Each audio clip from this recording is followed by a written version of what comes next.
Buongiorno, Focus, bollettino cultura erbacea, aggiornamento che oggi riguarderà il monitoraggio degli adulti e degli ateridi per applicare la difesa integrata nel controllo di questi fitofagi in diverse colture, tra cui la patata, molto importante, il mais e diverse altre colture suscettibili a questi insetti del terreno. Abbiamo visto durante la stagione come si possa prevedere il rischio di danno utilizzando le trappole a feromoni sessuali, le trappole Yathlor F. Abbiamo visto anche come utilizzarle e adesso è arrivato il momento, se non già fatto, di contare, identificare gli adulti catturati per avere il numero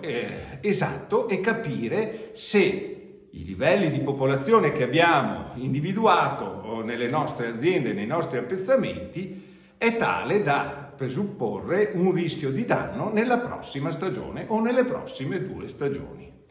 Al fine di fare bene questo lavoro, di individuare le specie che sono state effettivamente catturate nelle trappole, perché come sappiamo le trappole possono essere multiinnescate, quindi catturare più specie allo stesso tempo, questo ovviamente per i costi del monitoraggio, risulta particolarmente importante, quindi poi procedere a selezionare gli adulti e a fare il conteggio esatto per specie catturata in ciascuna singola trappola.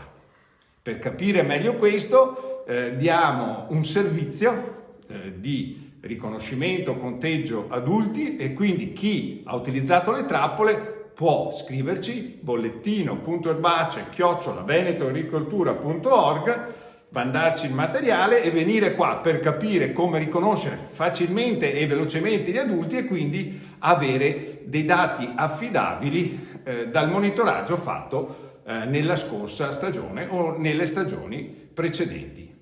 Potete avere ulteriori informazioni sempre osservando le ultime novità sul sito di Veneto Agricoltura, www.venetoagricoltura.org, bollettino culture erbacee. Alla prossima!